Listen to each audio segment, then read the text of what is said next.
সরকারের কাছে এখনো ৩২ লাখ করোনা প্রতিরোধী টিকা মজুত রয়েছে। তাই নতুন ধরনের ভাইরাস সংক্রমণ নিয়ে আতঙ্কিত না হয়ে টিকা নেয়ার পরামর্শ দিয়েছে স্বাস্থ্য অধিদপ্তর। তবে বিশেষজ্ঞরা টিকাদানের চেয়ে ভাইরাসের প্রতিরোধের উপর গুরুত্ব দিয়েছেন।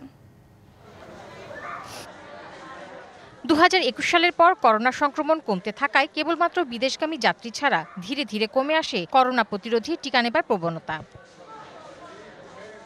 সম্প্রতি দেশে করোনার নতুন ধরন XFG ও XFC সংক্রমণের কারণে চলতি বছরে দেশে করোনা শনাক্তের সংখ্যা ৩৫০ ছাড়িয়েছে। চিকিৎসকদের মতে এ ভাইরাস দেহের রোগ প্রতিরোধ ব্যবস্থাকে ভেঙে দিতে সক্ষম, তাই আবারও টিকা নেবার উপর গুরুত্ব দিয়েছেন তারা।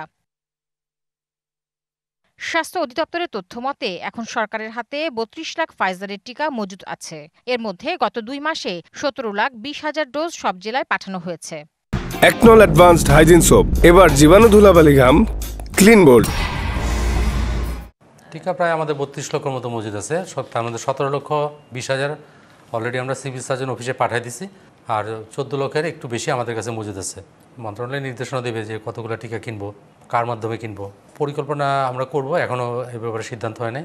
তবে বিশেষজ্ঞরা বলছেন উন্নত দেশগুলি সাহায্য বন্ধ করায় মানুষকে করোনা প্রতিরোধে সচেতন করে তুলতে হবে। যে টিকাটা আমাদের আছে এটা নতুন ভেরিয়েন্টে কার্যকরী হবে কিনা সেটা সম্বন্ধে একটু সংশয় আছে। আমাদের যে পরিমাণ টিকা লাগবে সেই পরিমাণ টিকা আমরা জোগাড় করতে পারবো কিনা। যুক্তরাষ্ট্র টাকা বন্ধ করে দিয়েছে, ইউরোপিয়ান দেশগুলো এই খাতে টাকা বন্ধ করে দিচ্ছে, WHO টাকা নেই, সুতরাং আমরা কিন্তু কারো কাছ থেকে পাবো না। সুতরাং আমাদের প্রতিরোধে বেশি মনোযোগ দিতে হবে। নন ফার্মাসিউটিক্যাল ইন্টারভেনশন মানে টিকা বহির্ভূত যে প্রতিরোধগুলো আছে। সাধারণ মানুষের মধ্যে টিকা নেওয়ার প্রবণতা খুবই কম।